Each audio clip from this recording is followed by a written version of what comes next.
new series of Drive to Survive means that there are more episodes of Drive to Survive to watch.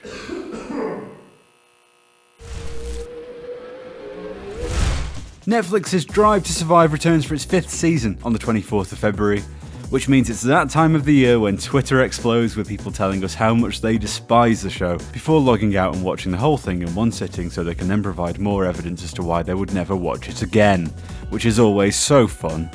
The show certainly divides fans, but here are 7 moments from the 2022 season we'd love to see included. Fernando Alonso. Did anybody, and I'll repeat this for effect, anybody bring the entertainment this year like Fernando Alonso? For this section, I'll just list the things he did this year. Beefed his teammate. Beefed Lewis Hamilton via the medium of the most thorough and cutting team radio of all time. Did a wheelie after a 180 miles per hour crash from which he recovered, got back into the points, lost the points, but then got the points back again. And to top it all off, caused one of the most incredible silly season moments we've ever seen, but more on that later. For Liberty Media, Fernando, yes, that was an ABBA reference. Silverstone. There's so much to say about this race, and so little time for me to say it. One of the most spectacular crashes we've seen in recent times, with Joe being flung into the safety fence, Alex Albon being sent to the medical centre after a nasty collision, Carlos Sainz claiming his first ever win, despite Ferrari's best efforts to invent things. But what a race. As a side note, do not sit on a racetrack, please and thank you. Sebastian's farewell. Rather than an explanation, I'll pitch an idea. Some Coldplay starts playing, maybe Snow Patrol, I'm easy. We see footage of Seb before his first race with BMW, followed by the emotional moments from throughout his career. Each championship win, the infamous finger, the podium dancing, all of which preferably in slow motion and black and white, thank you. The montage ends with Seb walking into the Aston Martin garage, greeted by his father in his first ever race suit, followed by the shot of his AMR 22 emerging from the tyre smoke. DTS intro, episode begins. To put it simply, we need a well-produced, fitting goodbye to one of the greats of the sport. Suzuka.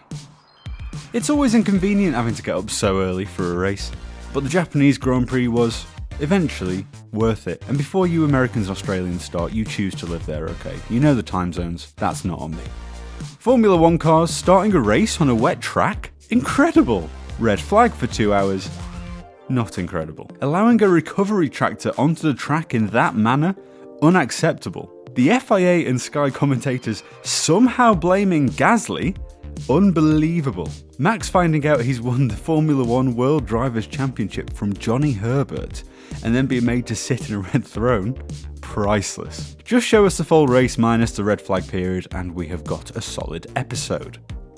The fall of Daniel Ricciardo. There's something genuinely heartbreaking about seeing a joyous man like Daniel Ricciardo lose his smile, and as fans of both Formula 1 and Drive to Survive will know, that takes a lot of doing. His season was incredibly disappointing for both his team and himself, and due to the fact that Netflix tends to attach themselves to DR3 completely during the season, we think that this may be a bit of a tough watch. Having said that, it would be enlightening to see Daniel's struggles on a human level, not just as a Formula 1 driver. Brazil. What a crazy, crazy weekend. You've got the signature incident between Max and Lewis, which I'll refrain from commenting on as it's far too early in my WTF1 career to be labelled as biased towards either of them. You've got Kevin Magnussen's unbelievable pole position, and to top it all off, George Russell's maiden Formula 1 win, giving Mercedes their first one too since 2020. Add in the inter-team incidents between Ocon and Alonso, Stroll and Vettel, and the remarkable hostility from Verstappen to Perez. This was one hell of a weekend. So all we ask is, Netflix, please give us everything. Oscar Piastri. You were probably waiting for this one. Vettel retires. Alonso moves to fill his seat at Aston Martin. Alpine announce Oscar Piastri as Alonso's replacement, which would make sense. But then Oscar denies this.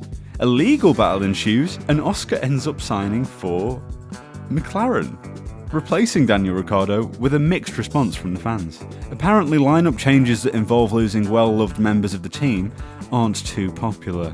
We'd be fine with a whole episode on this saga that consisted purely of talking heads with Otmar, Oscar, Mark Webber and Zach Brown, laced with footage of Fernando Alonso humming to himself and softly smoking a cigar. Yes, that is another ABBA reference. But it's hard to argue with this being one of the most entertaining events of the entire season, and it'd be good to cover one example of F1 Twitter not being a fiery hellhole. Here are a few honourable mentions of events that we'd like to see, but would understand if they end up on the cutting room floor.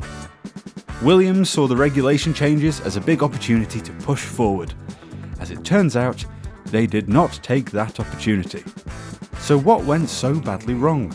Nick de Vries drove literally every car he could get his hands on last year, but nobody expected him to make his F1 debut and score points in a pretty remarkable fashion whilst doing so. And Red Bull's double DNF in Bahrain. Sure, it may have given us false hope of a closely contested season that went right down to the wire and then not panned out that way, but we think it'd be quite entertaining to see how many blood vessels in the faces of Christian Horner and Helmut Marko respectively were popped during the course of that Sunday. So they were our top 7 moments we'd like to see in Drive to Survive Season 5.